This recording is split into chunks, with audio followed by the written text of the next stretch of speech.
All right, guys, so let's get started. I'll start by introducing myself and kind of setting the tone for this session and what we hope to do with you guys today. My name is Dr. Adam Fonte. I'm the Assistant Dean of Diversity at the Hofstra Allied Day School of Medicine. How many of you guys have heard of us yet? Woo! Shame on you, those who are raising your hand. That's why they have a debate. Such a good school. Hofstra second day at the Hofstra University. So they have a new medical school. You're going to hear about a medical school today. But let me tell you about what this session is about and what it is not. We have 3 medical schools represented here. One of our colleagues could not be here from Jefferson. She took ill just before the trip. Otherwise, she would be here. And so many of you may be surprised to see medical schools kind of traveling together. And the reason we do that is because we don't look at each other as competition here. The reason that we do the work that we do and we travel around, we were in Miami earlier this week. We went to the University of Miami, Florida International University, and we saved the best for last, right?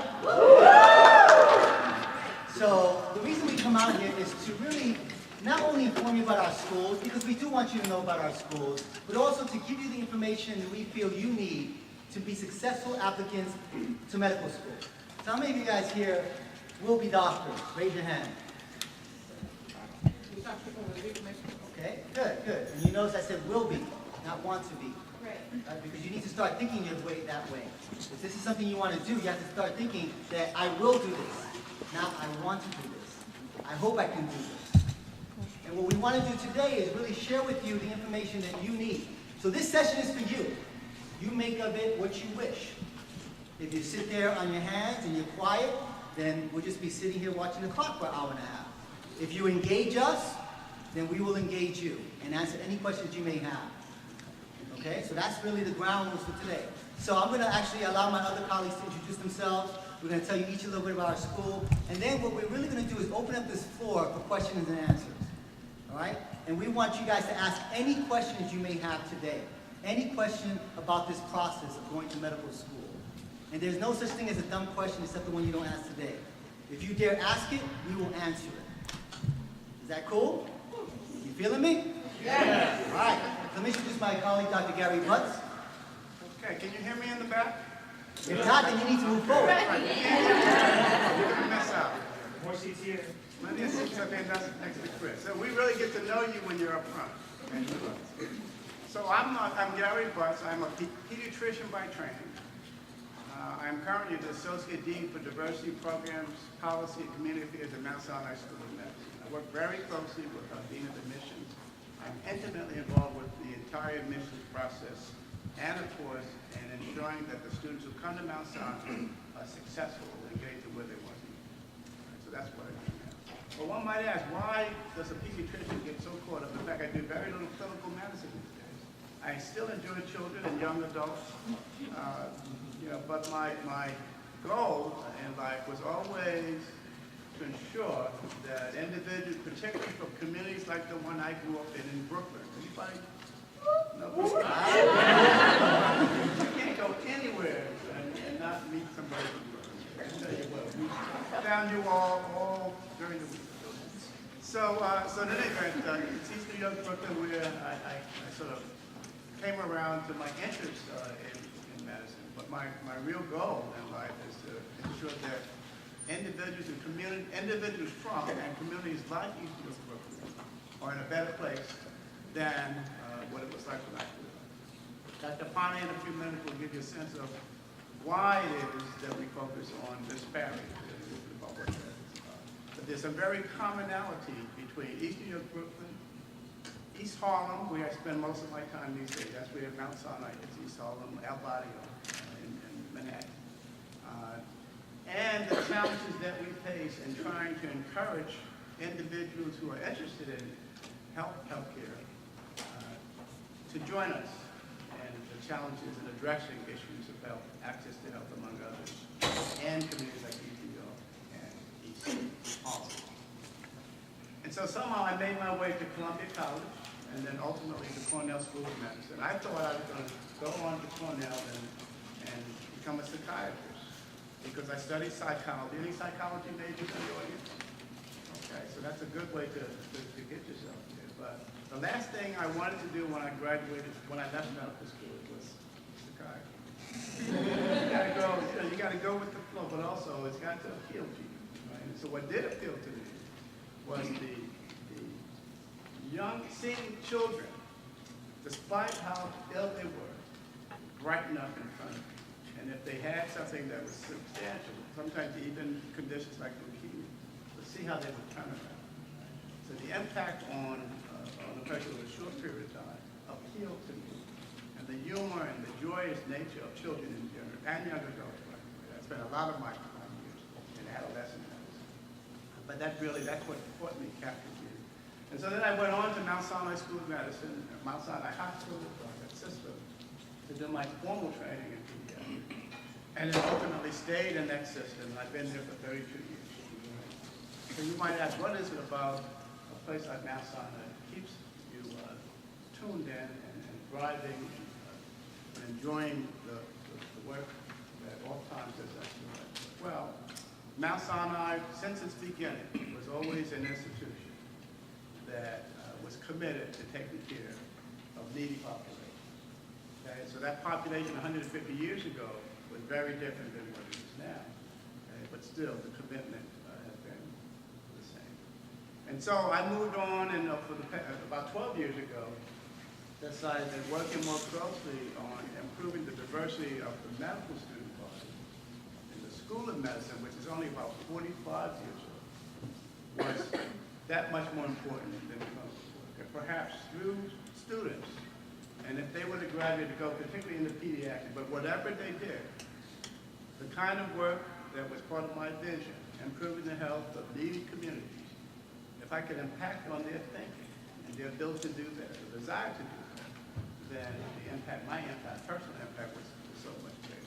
Right? So that's really what got me to where I am. Just a couple of minutes about Mount Sinai School of Medicine. Have most of you heard about Mount Sinai School of Medicine? So most of you, when you hear Mount Sinai, you think about a hospital that's really been around for a while. It has been exceptional in clinical discovery. Fellowship, for example, the first chair of the Department of Pediatrics, discovered, made some very early important discoveries in pediatrics. Horace Holmes, who was a mentor of mine, discovered rotavirus. You know, rotavirus is the virus that causes diarrheal illness in children and adults.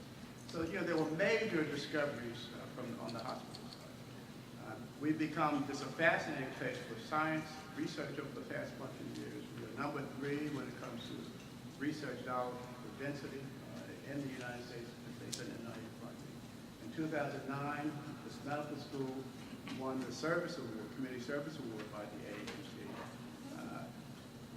And of course, the commitment to diversity is amongst the best that you can find. We have continued to rank amongst the top 10% of schools in addressing and engaging young medical students from diverse backgrounds to our school. And why is that important? Well, Dr. Ponte will get at it a little bit later. But, you know, to make a great institution better, the more diverse it is in the many ways that you might consider defining, that's really what it takes. And we recognized that a number of years ago, and that's really what's what it is. We are really now on a second phase of expansion based on talent, diverse talent at our school of medicine. But why is it what is it really that attracts the medical students to Mount Sinai? When you ask them, first of all, they're happy, right? And you might think, well, you know, how can you find happy medical students? Well, the reality is that if you find your right fit, then yes, it's a lot of work. Sometimes it's difficult work. Sometimes it's stuff that you never thought that you want to get yourself engaged in. But if your passion is there, if the student body has a similar personality to yours, right? If you can commit yourself to service before you graduate without a mandate, if you are equally interested in local community health, improving the health of local, just as you might be interested in global health issues, then Mount Sinai is the kind of place for you. That's what attracts folks consistently, the same kinds of personalities, just like most of you perhaps in this room, to Mount Sinai. And Mount Sinai is up in New York, lovely New York, home of the Yankees. Hey. A little bit away from Brooklyn. But it really is, it's a wonderful place. So we are in East Harlem. To the north is is Harlem, Central Harlem. To the south is a very interesting and wealthy community, the Upper East Side, and to our left is Central Park. Right? So it's really just a wonderful mix of issues, things, people, conditions that really allow us very much more easily for students to appreciate the context in which they're becoming physicians. And that's really what, if I was to say in a nutshell, the value of Mount Sinai and what it really has kept me doing for so many years. So you've got information in your bag that describes a little bit more about Mount Sinai and some of our programs. And probably in the Q&A we'll come back to some of that. But what this is really about today is to make sure that you guys understand the kind of people that we're looking for to educate in medicine. And as I look and scan the audience, you got it. You answered Dr. Fonte's question. You want to be, you're driven to be, you're passionate about people because you want to work, not just help people, but you want to improve the lives. You want to improve conditions, particularly chronic conditions, because so many people continue to suffer, sometimes disproportionately. You want to make a difference. But also, you want to be a leader in medicine and science. And becoming a physician, a scientist is incredibly important, incredibly important. To be a leader, to move us forward over the next 50 years. It's really what it's about. So I hope that you can express your interest to us today, that we'll be able to answer some of the questions, particularly for those of you who are in the application process now, or about to enter it, so that your application is reviewed thoroughly. You make the case, a compelling case for who you are and why medicine, why Mount Sinai, Einstein, Hofstra. And that's really what we do. So let me stop there and allow Dr. Milka Soto to talk a little bit about herself and Mount Einstein. Well, I appreciate being here this evening, and I also appreciate that many of you juggled your schedules to take the time to be here and to get a better insight as to what will make you a competitive applicant to medical school, and also to get a feel for who we are and what our institutions are about. But before I can go on, I want to get a sense of who you guys are. So how many of you are freshmen? Good, good. They're starting this early. Perfect. Sophomores? Juniors? Seniors? And how many people are in the actual application process right now? You're waiting for that. See, it's interesting how you just What's put that? like this. Right, it's like, okay, you put it up, put your elbow, somebody was telling me, put your elbow behind your ear. Hey, congratulations that you've gotten to that point. Hopefully you're getting many emails to set you up for interviews.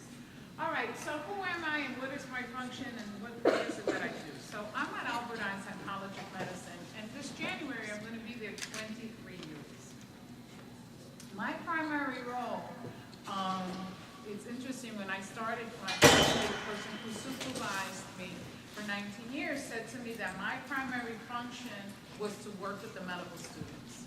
That was my primary function, to make sure that the students that we admitted and decided to come to Einstein were successful, and they graduate and they go on to do great things with their careers. And we have managed to do that.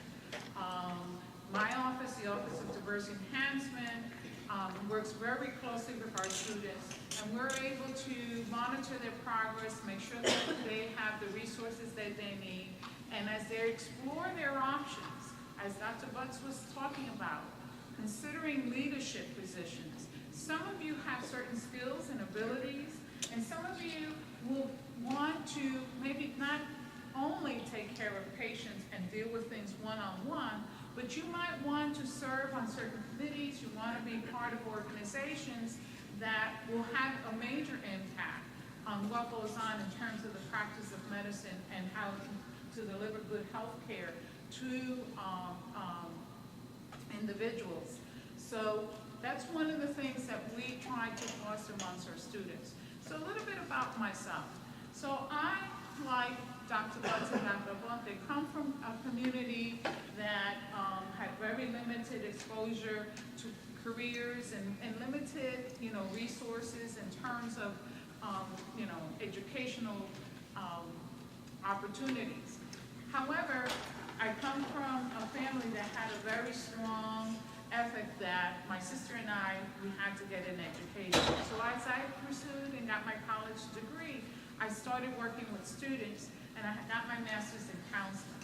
So I'm a touchy-feely person, by the way. And these are pediatricians, so they're sort of touchy-feely. And if you come to my office, you will see that In a good way. Misinterpret that. I have a sign on my door that I give to all the diversity students during our retreat that says, I need a hug. So I get people who come in and get hugs. I also always have chocolate and candy and so forth in my office. But my work is interesting, and you will see how your career will also move. I started working with college students, and for 6 years I worked for a special program at NYU, and my students were pre-med students. And from there, I went to the College of Optometry, and then I landed at Albert Einstein. What was sort of refreshing for me is that in those 3 years that I left NYU and came to Einstein, when I came to Einstein, 5 of my NYU students were medical students at Einstein. And one of them happens to be right now chair of thoracics at Mount Sinai. So my work has always been to engage in young people. Einstein's commitment, and sort of what Dr. Butts was talking about how Mount Sinai started about. Albert Einstein is part of Yeshiva University. We're their medical school. We started back in the 1950s because at that time it was difficult for Jews to enter medical school. And so Yeshiva decided they was going to start their own medical school, and they approached, Albert Einstein was still alive. They approached Albert Einstein and asked him, would it be okay to use his name in this medical school? And he agreed, and there's a letter that he wrote that we have a copy, I have a Xerox copy of, where he said at that time that this was going to be a medical school that was going to be open to everyone, different genders, ethnic groups, and also religious groups. He saw that this institution was an opportunity for people to advance and to help address health issues and provide medical care. And our office, the Office of Diversity Enhancement, has been around for over 30 years. It is Einstein's commitment to increasing the diversity of the medical profession. In addition to my being full-time and working with the medical students, we have a year-round high school program where our medical students help mentor and work with our high school students. And in the summertime, I have an undergraduate research program to do bench research. So the sophomores and juniors in the group, in that packet that you received, there's an application or request for an application. If you give it to me at the end of the evening, I will make sure that you get an application. Now, to use sort of what Dr. Butts talked about, what makes our students interested in coming to Einstein? Why are they also happy? Where is their passion? And our students are really a phenomenal group of students. They on their own starts in January, they develop a seminar series, and they do it as an evening series on social medicine issues. Our students do a lot of global, international programs, either after their first year of medical school that summer or during their 4th year. They also were the first ones in New York City, our medical students, to organize and still run a free clinic. So in terms of community service and outreach, there's a lot of opportunities for students to get engaged in that, and in terms of also their interaction that our students have, in terms of everything from ballroom dancing to taekwondo to positions with social responsibility. So our students are very much engaged in their own training, and what we look at, because we get, by the way, over 7,000 applications. So, we could easily fill the class with just people's GPA, just looking at GPAs and MCAT scores, and we're not interested in that. We want to know what makes you unique, and how would you contribute to enhancing the individuals you're going to be interacting with, both your peers and the school, to enhance everybody's experience. And that's what we're looking for. We're looking for people who are going to want to make a difference, who have a passion and a concern for people who are in need. Now, we're located in the Bronx, which is my hometown. I still live there. And unfortunately, some people outside of New York have sort of a negative image of what is the South Bronx or what is the Bronx. But you will find that we live in our institutions in a very pleasant community. Our students train in the Bronx, but they also train in Manhattan. We also encourage students to do electives so that you want to try special, opportunities in other institutions, and when you start thinking of residencies. So in the materials that you received, there's a booklet, and this is the booklet that is given to people who are here, who get called in for an interview. So you're getting to see it way ahead of time, and it has a lot of information, how our curriculum is set up. There's a pie chart, because you're wondering what kind of doctors come out of Einstein. Is it primary care, or they're specialists, or whatever, so that pie chart will give you that information. And there's a one page that if you went on our website, I bring it with me, and it's the description of the current first year class. And one of the things you may find interesting is that 27% of the students were non-science majors. We have a relatively young class for us this year. The students are age range from 20 to 30. We've had students 40 and plus in terms of coming to Einstein. And I'd be happy to answer any questions you have at the end, but I'm going to ask all of you, what I need is you to look in that packet, and there's this postcard. My colleagues had you fill out iPads, so I need you to find this. I need you to fill it out, because Einstein's going to want to know, what did I do for 1 week in Florida? Was I hanging out in South Beach, or did I talk to anybody? Anybody sure? So I need you to fill this out, and I'll collect them later on. And lastly, excuse me?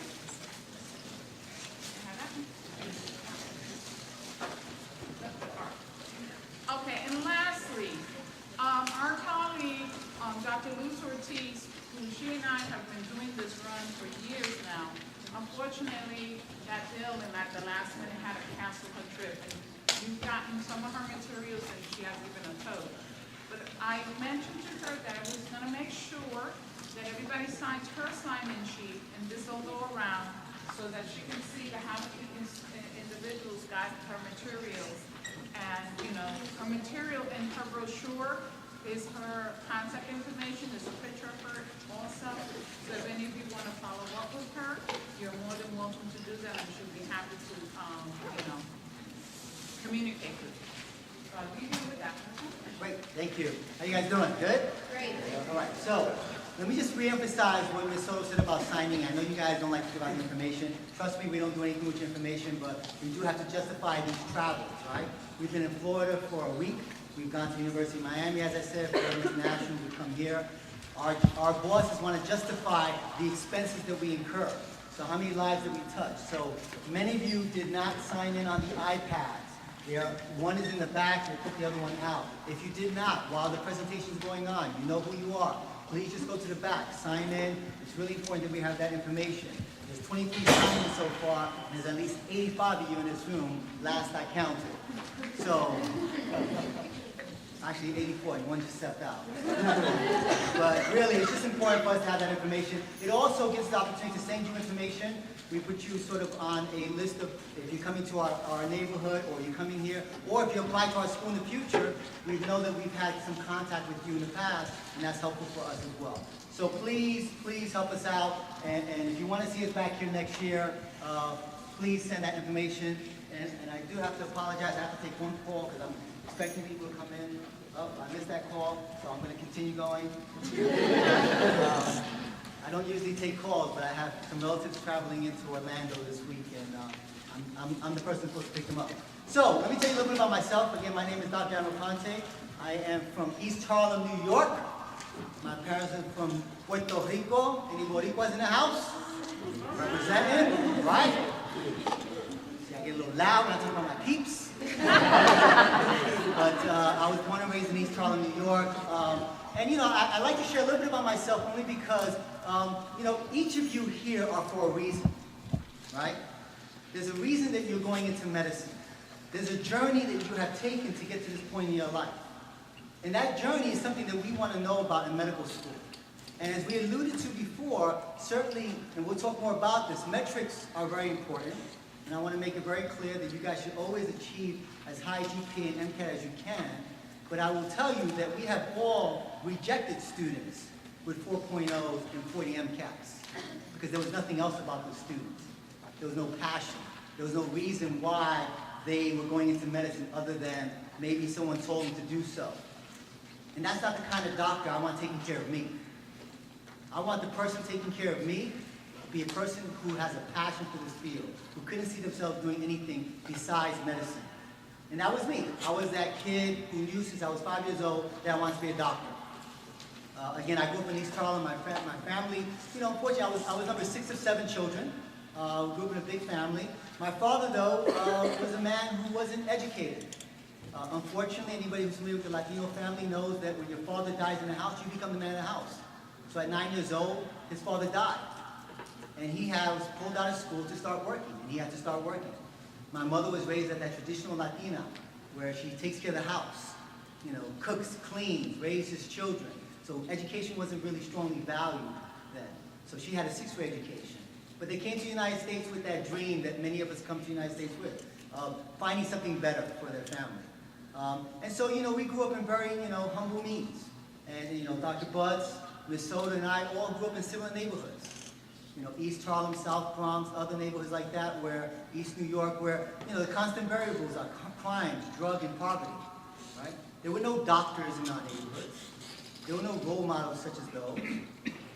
There were people in the pharmaceutical industry who drove really nice cars in my neighborhood. But I'm not sure those are the people I want to emulate, right?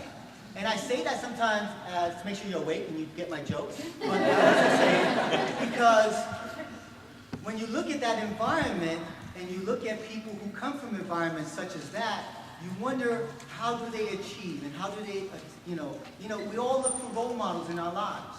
And if you don't have those role models surrounding you and you come from, means such as we did, then you might actually gravitate to that young guy on the corner who's driving that nice car, who's got that wad of cash, all the girls are around him, right? And particularly young men, right? And this is a reality, but fortunately I didn't, look that route. I had a lot of friends who involved themselves in that, and if I'm honest, I actually have family members who involved themselves in that kind of business, but it wasn't something for me. I knew I wanted something better. The other thing that really kind of drove me, besides my love of sciences, was just the health disparities. How many of you guys are familiar with health disparities? Raise your hand. Okay, so not enough of you guys are raising your hand about this. So you all said to me earlier, I will be a doctor, right? Everybody raised their hand. Well, if you want to be a doctor, then you need to start doing things and thinking about the field of medicine. Right? Michael Jordan didn't start playing basketball when he was 18 years old, right? He had a basketball in his crib. He took it into preschool, right? He took it everywhere he went. LeBron James, the same thing. These guys committed themselves to this at very young ages. So if you say you want to be a physician, then you need to start thinking about what's going on in the medical field that you're about to enter. You should know what health disparities are. You should know what Obamacare is about. Now, you don't need to know the details about what's on page 565 of the Obamacare Act or, American Recovery Act, whatever. But you should know the essence of what that's about, if this is something you really want to do. And so health disparities, just to kind of give you guys a real sense of it, a little sense of it, is when you have communities, or you have a community, and you see within that community, groups of individuals in that community have different outcomes for the same diseases, despite the fact that they have equal access to care. And East Harlem is a prime example of that, right? So for East Harlem, we have a great divide between the Upper East Side and East Harlem. You guys have heard of Upper East Side? Upper East Side, one of the most affluent communities in the country. This is the Park Avenue apartments, second to like Silicon Valley in terms of wealth. It's ridiculous, right? And then there's this great divide that we call 96th Street. A double yellow line that goes down the middle of 96th Street. The South Side, Upper East Side, I kid you not, you go over to the North Side, East Harlem. On the South Side, you look at things like infant mortality, hypertension, diabetes, death rates from asthma, all that stuff. all much lower, not only than East Harlem, but the city average. Right? Infant mortality, a child dying within one, first year of life. Breast cancer rates that are much lower.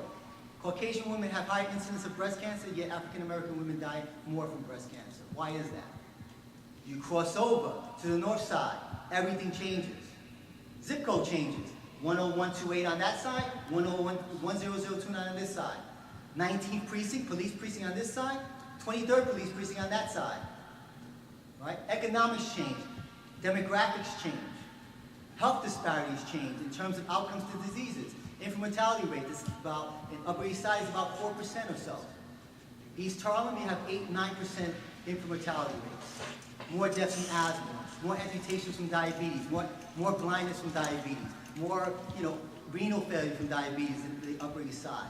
Yet you have Mount Sinai Hospital, Metropolitan Hospital, Lenox Hill Hospital, to a certain degree Harlem Hospital, all there available to patients.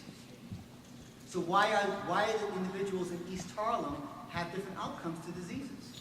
And that's something that really struck me as a child. And it struck me when I went to the emergency room with my mother as an 8-9-year-old kid interpreting for her.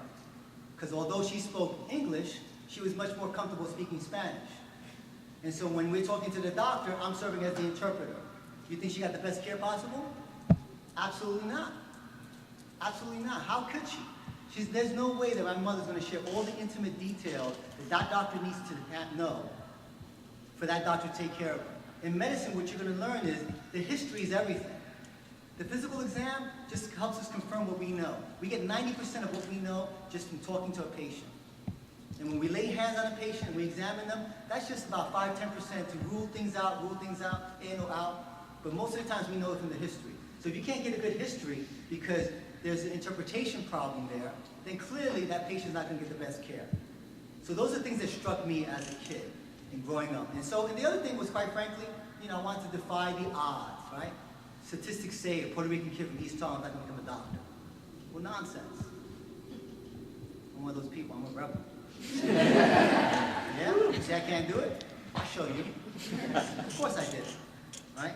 But, it wasn't easy, and it's not going to be easy for any of you. And so that's kind of the things that compelled me. And the question that you all need to ask yourselves today is, what is compelling you to do that? Before anything else that we talk about today, why is it that you want to do this? This has got to be your dream. This can't be your grandfather's dream on his deathbed, say, oh, become a doctor, make the family proud. That doesn't work. That doesn't work. Oh, I'm following my father's footsteps. He's a doctor, I want to be a doctor. That doesn't work. Right? And we sort that stuff out. So think to yourself, why is it that you want to be a doctor? All right? And so, I have a lot of other stories I can share with you, but I'm not because we don't have a lot of time, and I really want to get to sort of answer your questions, but I'll just say to you that, I am also a pediatrician. The person who interviewed for me in medical school is standing right here. Dr. Gary Butts interviewed me for medical school. I'm actually younger than he suggested. But, I had to, from a very young age, had to work. I was working since I was 10 years old. All the way through college. In college, I was working 35, 40 hours a week. So clearly, when you look at someone like that, and so I did fairly well in school, but clearly, what Dr. Butson saw in me was not just my metrics and my grades. And quite frankly, when I interviewed with Dr. Butts, he was the first African-American physician that I ever met. Right? And the first person to talk to me about the journey. Right? Now, metrics are important. I'm going to keep emphasizing that. Always do excel as well as you can because it opens doors. But trust me, that's not the only thing that we're looking for. And clearly, that's not the only thing that Dr. Butts saw in me. He understood what it was like. Why? Because he lived something similar to me.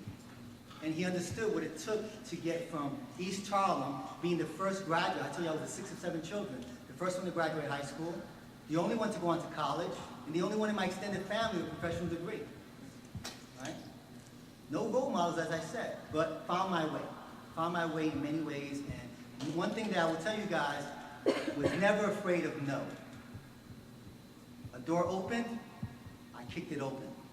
I was never don't be too proud to beg. I'm not too proud to beg. I'll ask for anything. What are you going to do? Say no? Am I any worse off today than I was before? Absolutely not. And you know what? When you ask, somebody's going to say yes. And then you're in a better situation, right? So never be afraid of no's in your life. just keep moving forward. And during that journey, we will all fall. During that journey, we will hit obstacles. And the true test of your character is how you overcome that fall, how you overcome that obstacle. And we've all had obstacles, okay? So that just gives you a sense of who I am. I was very fortunate to start this work in terms of diversity. And we talk a lot about diversity. You heard about Ms. Soda's office, Dr. Butt's office, my office. And diversity for us is a very broad definition, right? Now clearly, when you talk about some ethnic, racial groups that have been underrepresented in medicine, we all understand that. But what we also understand is that there is value in diversity in medical education. So it should be something that's important to every single person in this room. When you look at medical schools, you should be looking at what are they doing to diversify the student body that I'm going to learn with. Because look around you, folks. You guys are a microcosm of society. Society is becoming more and more diverse. And if we want to treat these populations that have different cultural beliefs, different religious beliefs, different sexual orientation, whatever it may be, then we have to reflect that diversity in the healthcare workforce. And so what we do is we promote that in our schools and encourage it. And we know that if we want to achieve excellence, then diversity is an important factor. To us, diversity equals excellence. And when you look at medical schools, see what they're doing. Unless you plan to practice in a very homogeneous population, in a small group, in one small place, good luck finding it in the United States, right? Because it really doesn't exist anymore. Then you should be looking for diversity within your medical schools and how they place value on diversity. Right? So a little bit about my school, and then we're going to really cut into the questions and answers because I'm sure you guys have burning questions for us today. We're being videotaped today, so you guys don't have to move around. See, I'm going to do this to the video camera. Can you see me? Okay, let's see if you caught that. But Hofstra LIJ is a brand new medical school. We just opened our doors 2 years ago. And I guess the way I describe this school is that what we did was take the old medical school curriculum and we threw it out the window. So if you like multiple choice questions, don't come to my school. If you like lectures, don't come to our school. We are problem-based learning to the nth degree. All right? We believe in a very integrated curriculum as well. Every student who comes into our school, the very first thing they do in terms of clinical exposure, you all become certified EMTs. And you ride on one of the over 100 ambulances that we own and operate. We being Hofstra LIJ, which is the third largest healthcare system in the country, not the state, not the region, the country. They have over 15 hospitals, over 10,000 physicians. They do over 9 million patient visits a year. Came together with Hofstra University. A very unique model. Most medical schools, actually there's two unique models here because Mount Sinai grew out of a unique model as well. Most medical schools, however, grew out of university, right? So UCSF just created a medical school, right? The university, it came out of the university. Most schools do that. Here, a university, Hofstra University, came together with a health system and created a medical school. And what that means to you as students is that we don't have to worry about affiliation agreements. We don't have to worry about clinical exposures for you guys. We have tons. Any doctor you want to work with in any discipline, in any field, they specialize on the 5th digit of whatever you want. We got that doctor. We got one. And so that, clinical exposures, and we feel that, medicine, to become a good clinician, you need to start early on. So we start you guys very early on in the curriculum. And it's a collaborative learning environment. Just as we're not competing up here, we don't want you guys to compete in medicine either. Medicine is a team sport. It's not just about the doctor. It's about everybody who touches that patient. It's about the guy who puts the lights on, the person who cleans the room, the person who sends out the bill at the end of the day, the person who registers the patient, brings up the food, the nurse. Right? Those are the people who all contribute. The doctors, we come in, we do a little something.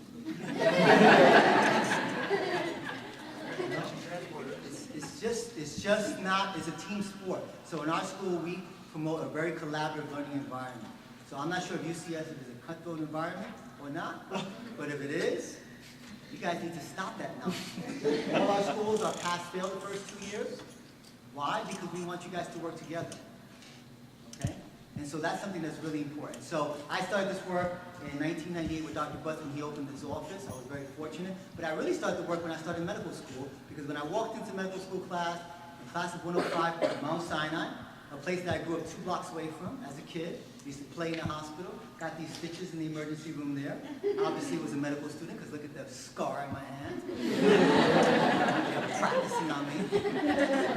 But, you know, went to that school and actually, as I said, met Dr. Butts there and when he opened his center. But as a student, we were already struck going into that class the first day, 105 students, and only 5 students that looked like me. Or looked like, you know, folks in this room, whatever. And here you are in East Harlem. So we started working on increasing diversity then, and very fortunately I've been able to do that with Dr. Butts. But this opportunity came about 2 years ago for me to now, I guess, leave this comfortable nest and spring out on my own and start expanding the work. And the way that we look at our work is an expansion of each other. So we don't look at it as competition. Our goal is to increase the diversity of the healthcare workforce. And maybe my school's not right for you, maybe Einstein's right for you, maybe Sinai is right for you. We refer students to each other all the time. We want to get you in the right place so that you can be successful in your pursuit and you can help us, you know, alleviate the ills of this great country of ours. So I'm going to stop there and allow you guys to ask questions. The ground rules are the following. If you have a question, raise your hand, stand up, tell us your name. I want to point out this young man over here who dressed up in a suit. Stand up. What's your name, man? You're looking sharp today. What's your name? Richie. Richie, look at that. Richie's dressed up for today. I like that. Thank you, Richie. I didn't wear a tie today. He did. I feel ashamed. I should put my suit on. They say and I have it in the car, too. I said, I don't need a suit today. Should I put my tie?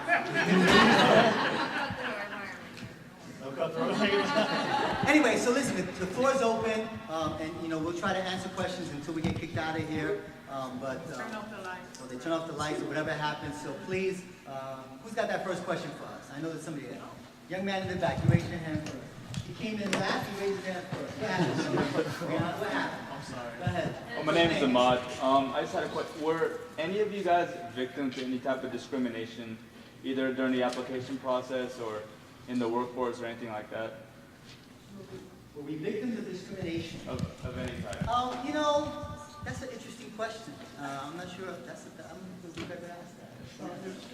Well, I'll say this. Like perhaps many of you,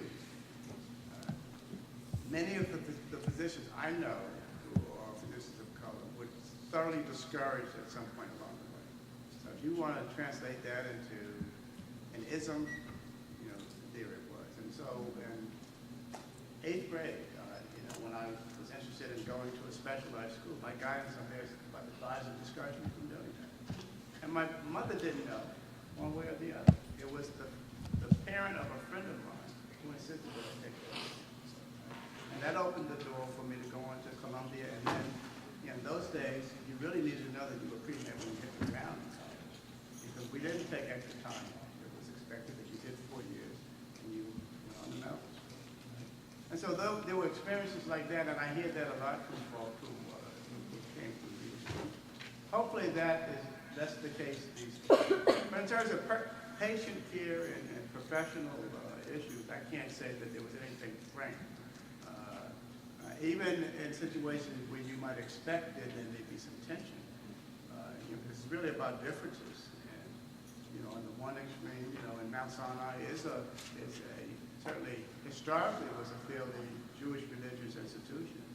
It's no longer that, but certainly the pillars that relate to the mission of the institution, you know, are about improving the wellness of needy communities. That's a specific.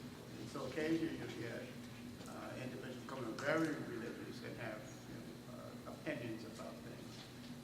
And my opinions are based on the way in which I grew up. But never did that amount to those situations where there were extreme differences amount to anything that got in the way of my delivery good care. Or feeling that I didn't belong. Right, so that's Yeah, I think, you know, I'm sorry. Well, I want to turn the tables around a little bit. I think using your example, I have been slated in 8th grade to go to high school to become a secretary. And I was getting 100 on my report card in math. And my math teacher intervened on my behalf. And I had to go to summer school to show that I could do academic work. But I have, you know, questions we've received in the past. Why are you interested in that kind of a response? Is it something that you're encountering? Oh no, I was just curious because like you're talking about all the diversity and all that stuff and how the communities are being so diverse. And I would expect that the discrimination would obviously decrease. And for that reason, I was wondering if any of you guys have encountered that, even though the society is becoming a lot more diverse. I mean, you guys are bright individuals, right? I think you understand what challenges we face in this country. We've come a long way, but we got a long way to go. And I'll just leave it at that. I think that, I was discouraged from being a doctor, pursuing medicine by people who were charged with my education. And you wonder, what was that about? You never really know for sure, but it makes one wonder. And that certainly wasn't done to some of my other classmates that didn't look like me. But, we don't allow that that's their problem. That's not my problem. I'm here today, and that didn't stop me from getting where I am. And you should not allow that to stop you as well. So, thank you for your question. Starting it up. Stand up, please. My question is... Name? Serena Coleman. My concern is about the medical school, and I know all three of you are very detailed about the program. I've heard throughout the years that medical schools tend to be very competitive and they tend to weed people out of the program. And you mentioned about the pass-fail setup. I was just very interested in how is the body set up regarding when the students are studying for their curriculum? Is it structured for the student to succeed, or is it structured more or less to let's just weed you out, get you out of the system?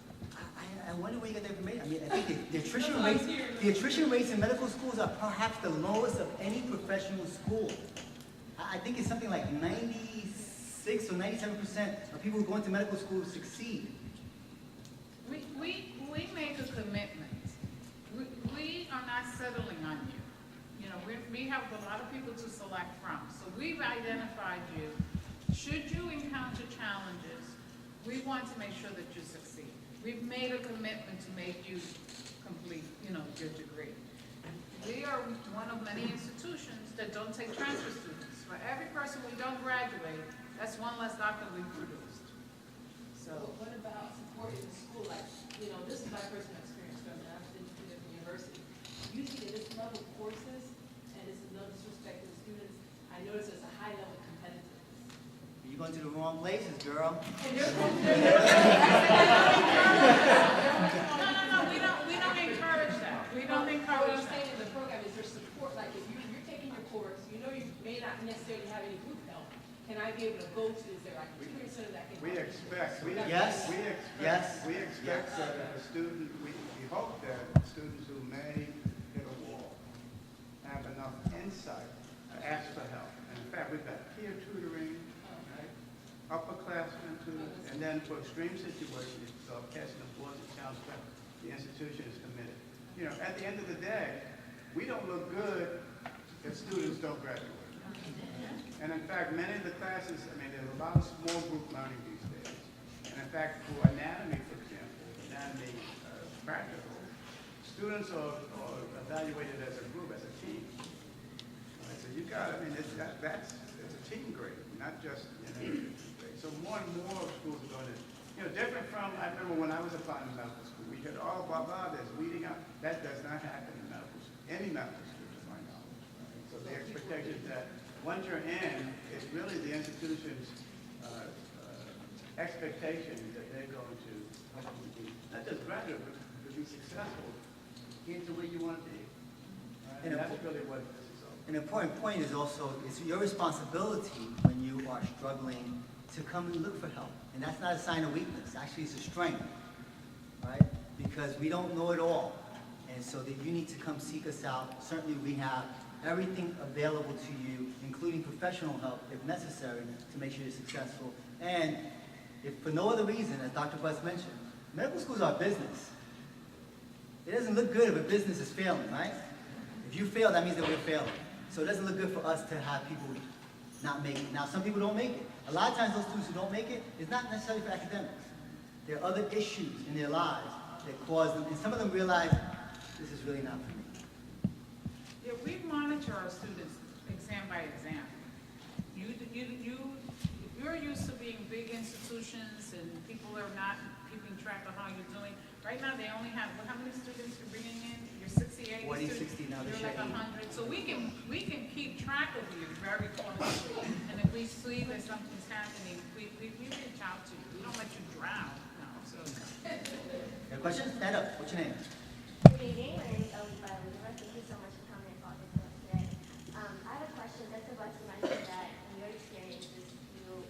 the students were encouraged or expected to apply right after they graduate from college to medical school.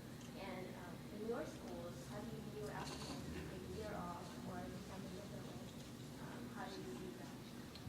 So, Ms. Soto gave you a 27% number for those who are non-science major. Now science is about 50%. So we really look towards those students who are different, not sort of core science majors, but we know that brings something extra. We look at the diversity of ranges, of age ranges, of interests, experiences, to really make a difference. And so, and for many, it's about coming around to medicine, that passion in medicine later. Very few of the, in fact, very few of the applicant pools these days are the straight arrows that they used to be years ago. Many have gone off and had the opportunity and the privilege to go abroad and come back with something extra special, or to do something special in their local community, in churches and so on. Spend a year doing research, spend a year doing research. See, that really makes for a much more compelling case for somebody who's grown up and come around to know that this is what we want you to come in knowing this is what you want to do, whatever it takes. And so whether it's an extra year somewhere somehow, but you got to be on track. To do an extra year just to, Hang on, South something Beach. does not work as well as, you're doing some research, you're doing something scholarly, not just taking a year to study for the MCAT. That doesn't work well. So you heard the expression 40 is the new 30? Non-traditional is the new traditional. Everybody's non-traditional nowadays. No one's going, very few students are going straight through for a lot of reasons. You guys are going out, you're teaching, you're mentoring, you're doing other activities, and we love it. We love it. We love to see that breadth of experiences. Not that we will take away from someone who goes straight through either, but more and more students, and probably a very high percentage of students, are doing other things outside, after undergrad, before they apply to medical school. But, as Dr. Butts mentioned, make sure when you take a gap year, we ask you about it. What do you do in your gap year? And like I said, if you're chilling in South Beach with pina coladas, I'm going to be jealous. But you want to be doing something scholarly. And scholarly is a very broad definition. Okay? It's not just research. It's not just clinical exposure. It could be mentoring. It could be tutoring. It could be teaching. It could be running a youth program. It could be so many different things that we place value on. Okay, other questions? Stand up. Why don't we have you guys, no, all right, we'll get around. So 1, 2, I thought I saw a hand over there. So we'll go to you next, you, and then you. We'll try to keep track. What's your name? My name is Heather. Thank you for coming. You're all very inspirational. I love everything you said. I have 2 questions. One's probably going to be very quick, but I want to know your views on osteopathic versus allopathic. And the second is, when you apply for residency, don't they pay attention to your path through medical school? And would it pass and fail? Doesn't that, how do you differentiate yourself? So the reason we laugh is because we just took a 4-hour drive from Miami. And we had a lot of conversations, including allopathic and osteopathic schools. And So were you a setup? Were you listening in on the we all represent allopathic medical schools. However, we have all worked with DOs as well. And we do not take anything away from that. And quite frankly, personally, I'll speak personally, I run a health center in Brownsville, Brooklyn, or ran a health center, and 2 of my best docs were DOs. And I think, in my opinion, my personal opinion, allopathic medicine and osteopathic medicine, at some point, are going to meet in the middle. Because some of the modalities that are used for healing osteopathic medicine have great value. Not to dismiss the clear allopathic benefits of medicine as well. And so that's my opinion. But my colleagues can comment on that, and then we'll ask you a second question. My primary position happens to be an osteopathic physician, and I'm in agreement. I think that osteopathic physicians tend to be more going into primary care. That's their passion. That's where they see themselves practicing. If that's something they're very interested in, that maybe that's one of the things that you considered as a way to train. I will say, and when I meet with students one-on-one, and some of the students sometimes think, oh, osteopathic is my safety school or my backup.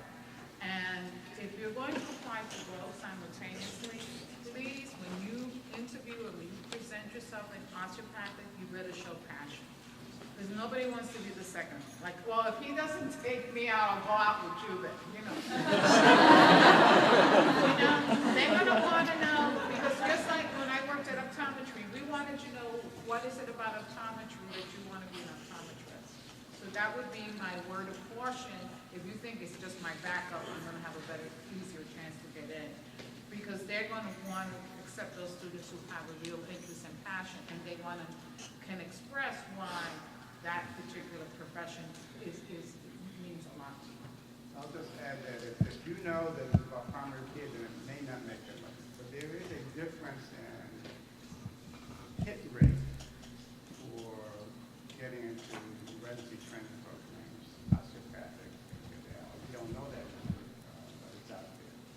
Okay, well, if you know that's what you want to do. And the same thing for PA. You know, PA, I mean, a large percent of healthcare provision, particularly in physician choice areas, by PAs, nurse practitioners. And so primary care delivery is handled these days by a wide variety and well. And so, you know, it doesn't have to be one or the other, but you gotta have a passion for it if you're and shouldn't necessarily. There is a difference in hit rate for success in your although, you know, training program, there are fields and MD reps side by side walking. And then the next, Residency training selection and pass-fail system. Yeah. and so most, and I'll be, since I'm talking, I'll just continue for a little bit longer. It's typically, so even in schools where there are pass-fail requirements, your clinical years is really the place where you're separated by more what time. So pass, I pass on it and the other, and you do it again.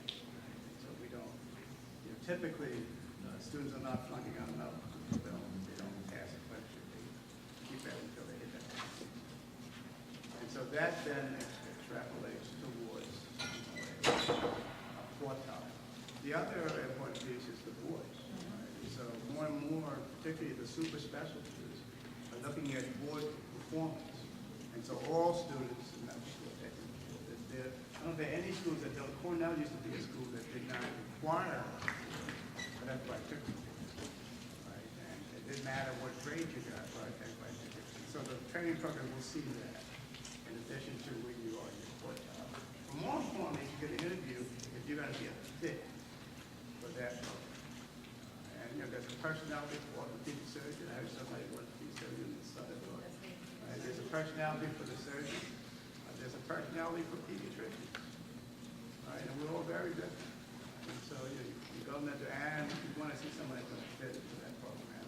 You're really going to be passionate and really engage with families. So you had a question, but let me just make a comment too. I want to be a surgeon, right?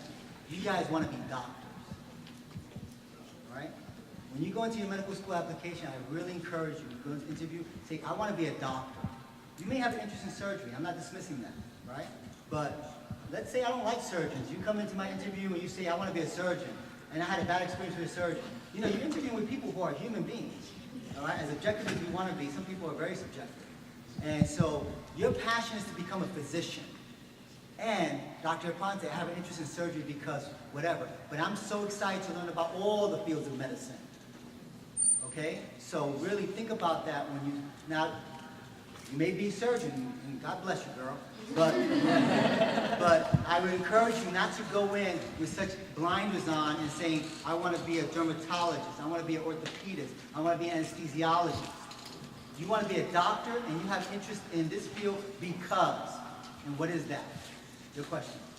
I'm sorry, and it's really. And remember, I'm sorry, if you haven't signed in on your way out, please do sign in. If not, we're going to come chase you down. Yeah, I think I was just hoping that you could elaborate on the problem-based learning that your school has. So problem-based learning is that you get a case. Every student, you get put into a group of about 8 students with a non-content expert. faculty member, right? And they give you two cases that we call pearls, and you'll look up the acronym and what it means. But basically, there are two cases. And based upon those cases, you guys are going to develop learning objectives. So you got a 45-year-old hypertensive African-American male who also has diabetes, blah, blah, blah. And we want you to learn about endocrinology, perhaps, as one of the learning objectives there. And what is diabetes? What causes it? And start learning about everything from the molecular level all the way up about that. And you guys are going home on your own, learning about this stuff, information, and bringing it back to your group in a problem-based learning environment. And that faculty member is there just to facilitate, not to inform, just to facilitate. And you guys are going back, and let's say you learn about the beta cells or the islet cells of the pancreas, and you learn about how insulin regulates the transport of glucose across the cell membrane. All that stuff. You guys come and teach each other this stuff. And you're doing that for a week with these two cases. Okay? And then at the end of the week, how do we assess you? We assess you using an essay-type question. Right? Multiple choice, you get it right, you get it wrong. Maybe you were lucky, maybe you were not, maybe you really knew it. Maybe you knew some of it, but you just picked the wrong answer. Right? We always get down to that multiple choice question. There's like two that are really good. And so my philosophy was, always pick C.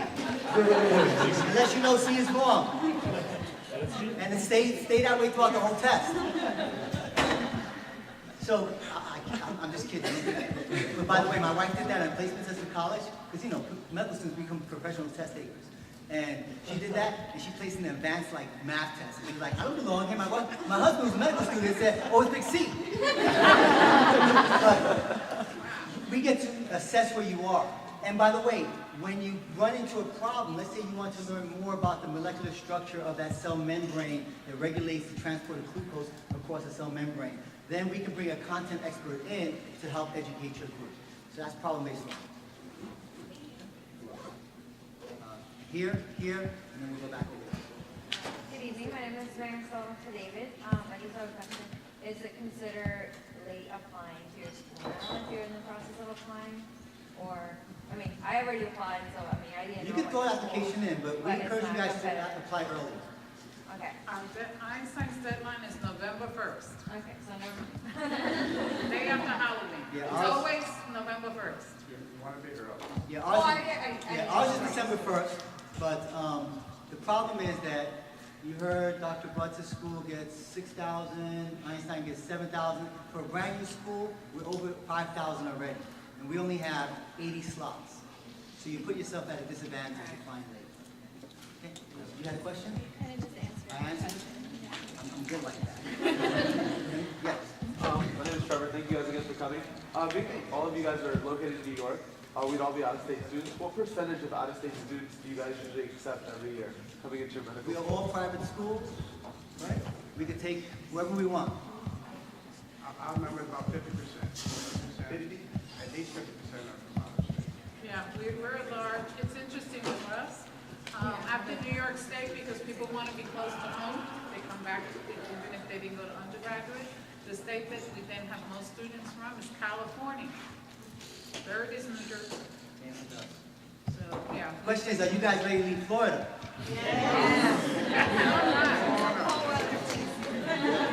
All right, we're going to go into what we call sort of lightning rounds questions because we're running out of time. I see people leaving. So let's get some questions going. We'll go here, we'll go Chris, and then we'll go this young lady. I'll try to get back to you, girl, but I mean, spread the wealth. We're going to spread the love. So financial aid, I think you will all say the same thing. It is individually based. Okay? Need-based, individually based. Obviously, if you're a millionaire, you're going to be giving us extra money. The only thing I think the issue for many students who are, any international students here? So the international students, that's the challenge, I'm sorry to say, because you're not eligible for a lot of the loan programs. So most schools require, I think, that you would have to demonstrate how you would be able to pay for school. And I think some schools are requiring as much as 2 years up front. 2 years. So, but financial aid is individually based. What I would tell you about financial aid is don't be afraid to ask for assistance, and don't be afraid to go out and get your own help. scholarships. They're out there, right? I applied for every scholarship in the world. Size 11 shoe, boom, I was there. But the fact of the matter is that you have need, you're going to be packaged pretty well. If you have need, you're going to be Yes, sir. Aside from the... I think everybody knows you, but... Bernard Mackey, sorry. Officer Pre-Professional Advising. Aside from the issue of financial aid associated with international students, how do you deal with applications from international students, generally? Our school, we do not accept, at this point, we're a new school, so we do not accept international students. We accept the international students and they are considered on their merits. At minimum, they have to have done 1 year of instruction, of coursework in the United States, preferably most of their pre-med requirements. And, you know, reviewing applicants, your need for assistance, financial aid is independent. It's not even part of the discussional process. But we are a school that by July 15th, if you've been admitted, you have to have 2 years of tuition in this school. We review international students in the same way as U.S. applicants. And we work with them if they're accepted to identify ways to support them. They are not eligible for federal loans or federal scholarships, but they are eligible for Mount Sinai loans. Right? So that's how we handle it. Because our dean believes in equity. And if you have the merit to come to Mount Sinai, we're going to work with you to make sure that you're successful. Thank you. So a big concern nationally is indebtedness from medical schools. And all schools are trying to work on that. But let me just say one thing to you guys. If this is what you want to do, don't let that get in your way. I mean, you'll borrow, you'll beg, you won't steal. You won't steal, but you'll get the money. And when you're successful in your pursuit of medicine, you'll be all right. I have a good living. I didn't go into this profession for the income, but it's nice to know that I do something that I love and people pay me well to do it. And I was able to pay off my loans.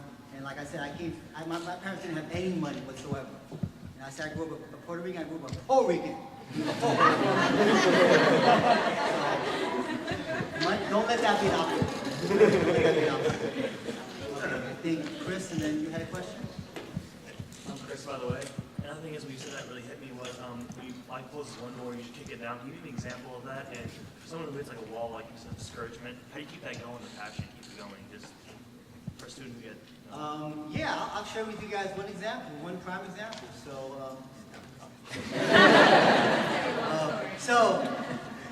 one of my stories that I share. So I will profess to you guys, and if you Google me after this, you'll find this out, that I got a D in physics. Is it on Google? My story's out there. You'll find me on different websites, and I've shared this. The reason I share it is not because I'm proud of that D. And let me just say something very clearly. I'm not encouraging anybody in this room to get a D in physics. But that was one of those courses. I was working 35 hours a week. I was taking organic chemistry. I took physics. I got a D. You know, I took second semester. I got my B+, and I haven't seen physics since then because it's such a really important course. It really is an important course. But I will say this.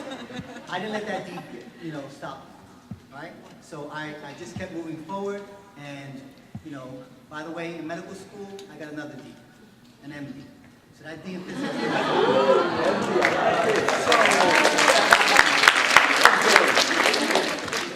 You guys just keep moving forward. And if you're willing to work hard, and if I had to do an extra semester to make up that D, I would have done it. But that's one example of that. And if I can answer the brick wall, find your support system. It could be here at the institution, it could be family, it could be, your religion, so forth. Someone who believes in you, who will provide you that support to move on. Yes. Hi, my name is Taylor, and I was wondering what the campus is like for each of the 3 universities. Okay, so we're located in the Bronx. Boogie down. Our community, there's a map in the book, okay? So our students, we have 3 high-rise buildings. Most of our students live there. They go to school across the street. We have the gym that's right there. We have parks, and our students are very athletic, by the way. They're driving always and running and, believe it or not, they run to City Island and all of that, you know. Oh, yeah, so it's, and our individual community is, we are in an Italian neighborhood that's made up primarily of 1 and 2 family homes, and if you were to come right now, everybody decorates their house for Halloween. Yeah, so it's a community. We live in a community. We're about on the express bus that stops in front of the school into Manhattan. You can be in Manhattan like So we're in Manhattan, and we're right in campus begins on 98th Street, which is City Hall. And we have several blocks of buildings that make up the main campus. Student housing is right there. There are a couple of housing left over. Hofstra housing used to be faculty housing. Let me just say this though. In no way is our campus anything like Absolutely not. but, you know, so it's much more intimate, but it's very friendly, relatively close for New York City campus. But, you know, the real lab for discovery and learning is New York. Right? And so it's easy to hop on the train, hop in the cab, take the bus down to the village, bring to home, West Side, etc., to the Bronx, Brooklyn. You know, so it's really about being a large urban environment. It's, you know, relatively protected, but it's really seamless. It's New York City. People don't just think we get caught traveling outside the campus. It's much farther. And we have an affiliate hospital system that's pretty broad. And we've got hospitals in New Jersey, Staten Island, Queens, that students participate in preparatory. Yeah, our campus is probably a little bit more like this traditional campus here, but not certainly as big as these campuses that we see out here. So Hofstra University we're on Long Island, New York, so it's about 40 minutes away from the city. Take the LIRR, you'd be right into downtown Manhattan. It's a little bit more suburban than Manhattan, although we're in Nassau County, not Suffolk County, which is a little bit more urban. And it has, you know, the university, the school itself sits on Hofstra University, which has multiple buildings, a graduate school, undergraduate school, school of physician assistant school, a law school, and you actually dorm with the students in the professional schools, so the law students and some of the other students. We actually took over the old Jets training facility at Hofstra University. They used to have a training facility there. For those of you who are Jet fans, we're Giant fans. Like in?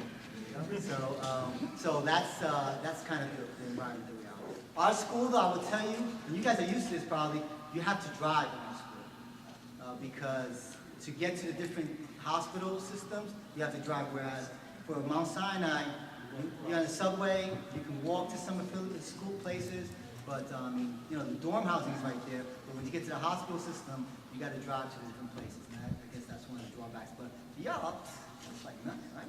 All right, a couple more questions before we wrap up. Let's see, we got 1, 2, 3, 4, and then we're going to try to wrap up out of here. I got to pick up some people from the airport. What's your name? Tiffany, another sophomore here. Hi, Tiffany. I have an interest in orthopedic surgery, and I was under some doctors who told me that we're vastly outnumbered women in the field at this time. And so I was just wondering about gender equality. Can I just write this down?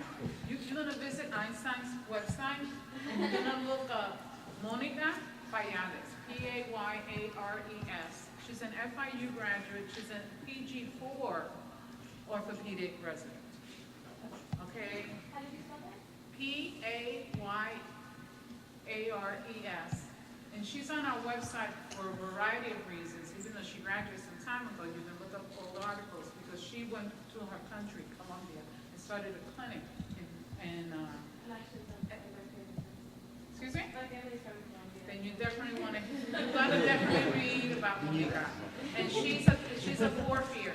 Yes, there is some gender, and you may encounter it, and I think less so, because if you look at national numbers now, medical schools are about now 50% women. But, and by the way, she's also a petite woman, a very, you know, so, you know, in terms, I'm sure they said, well, how are you gonna look over the operating table or whatever? Yeah.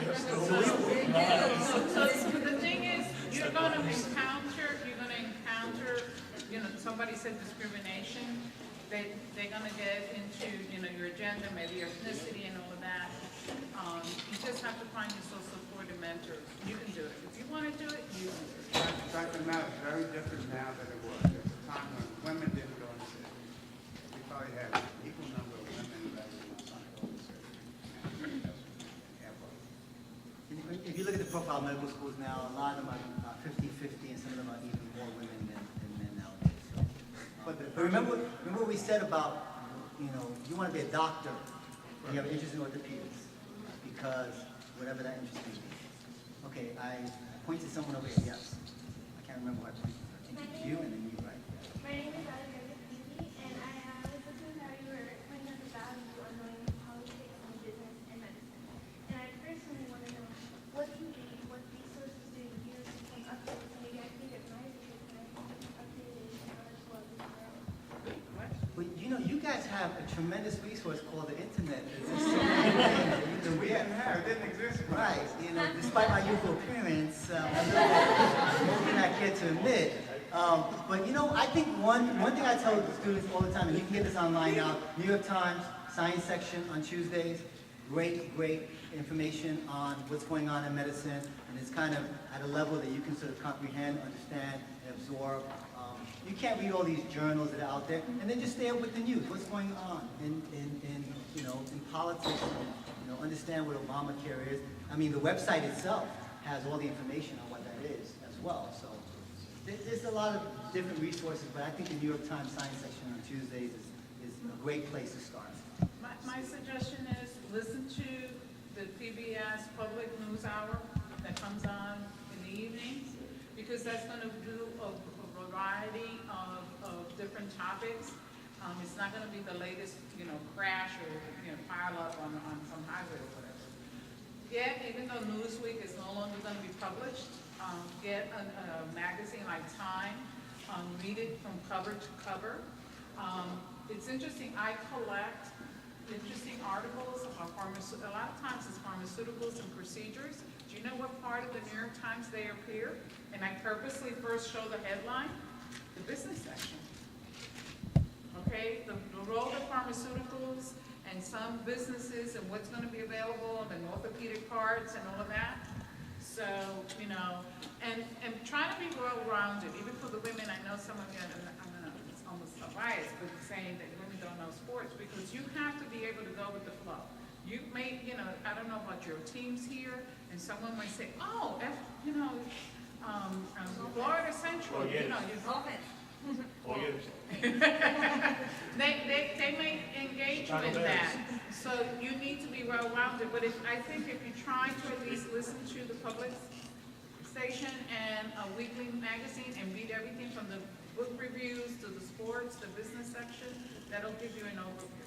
Yeah, I would say there's two things. One is, first of all, know the place you're going to be interviewing.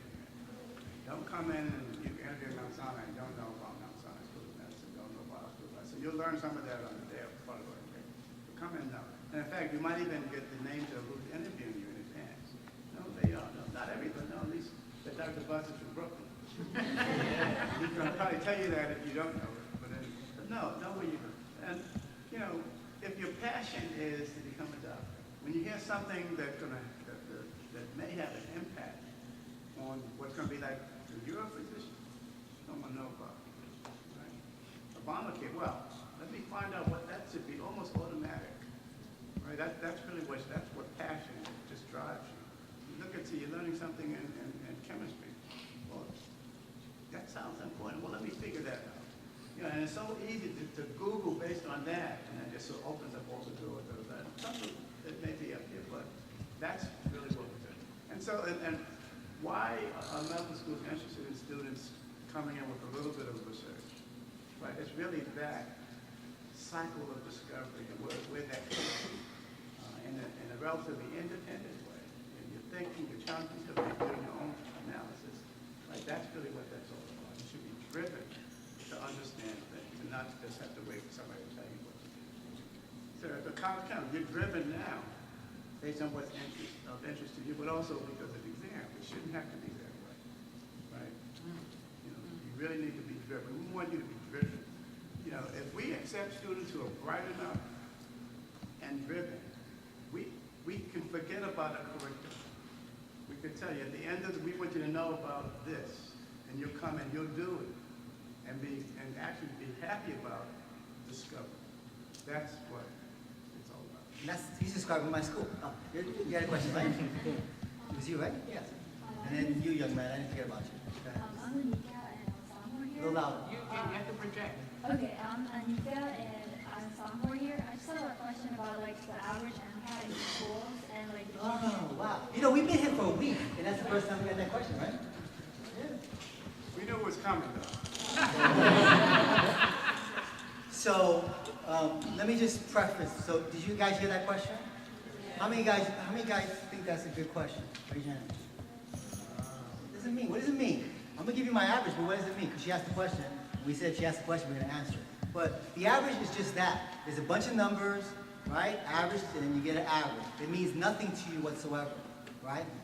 A better question for you should be, is what is the range of students you accept into your medical school? What is the range of scores that you interview into your medical school, right? And that includes GPA. Because one thing we didn't get a lot of time to talk about today was holistic review. How many of you guys are familiar with holistic review? Okay, so real quickly, because we ran out of time, holistic review means that we look at not only your metrics, but your attributes and experiences. And we weight all that together in terms of how we want, what kind of doctor we want in our school, what kind of student we want in our school. And as I shared with you in the beginning, we have turned away students who are 4.0 and 40 MCATs, right? So the average means nothing. What you really want to know is, what do you look for in your student? What is the range of scores you're looking for? And what other attributes and experiences do you place value in for the admissions process? Did you write that down? Because that's the question you need to be asking. Hold on. A third. We really weight them equally. But sometimes some things are more, they just, come out a little bit more. So you guys want to give averages? Because she asked the question. It's on the sheet. But it's also online. Go to aamc.org. AAMC. Well, that's right. We should give that website. Colleges.org.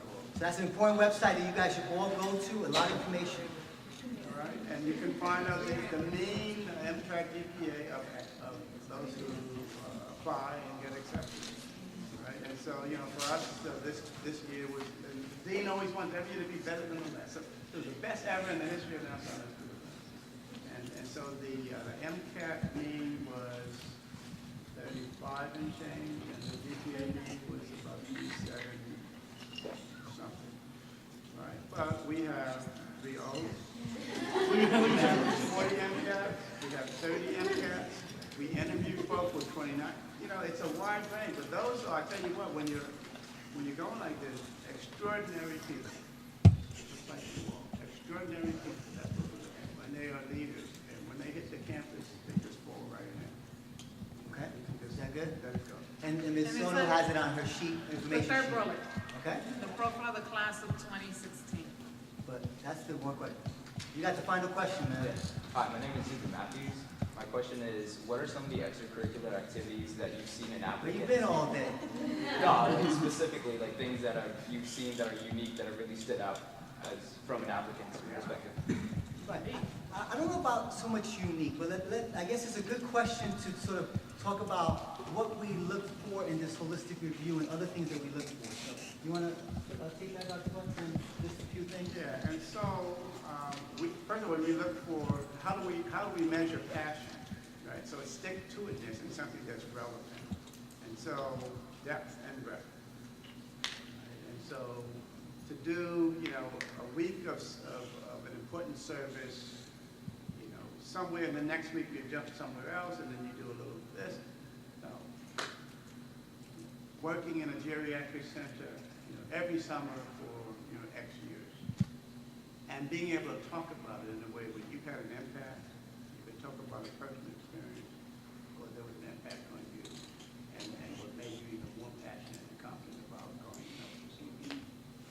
So that can come out in a variety of ways. But what was that experience that woke you up? Say, hi, yes, I must do it. This really made me know that I'm going to be a doctor. I must be a doctor. Those kinds of experiences. Or it may be service in another way. part of the missionary work. You know, this is what you've always wanted to do, finally had a chance to do.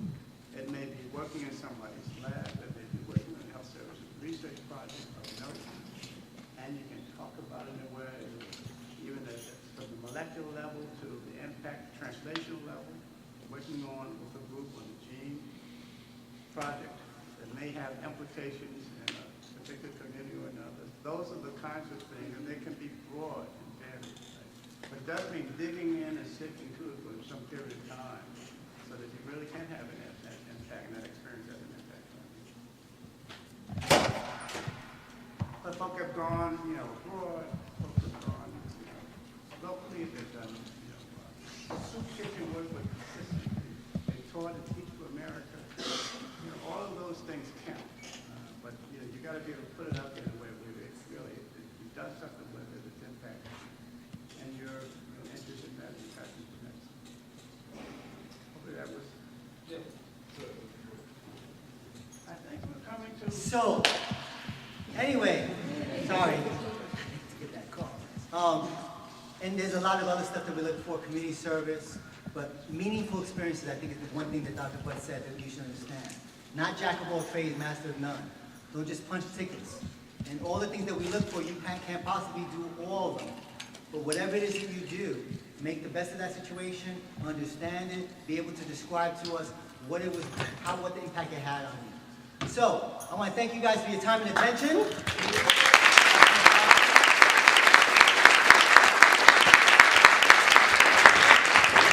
If you did not sign in, please sign in. If you have postcards, bring them forward. If you have the sign-in sheet, bring it forward. And always in closing, dream big is free.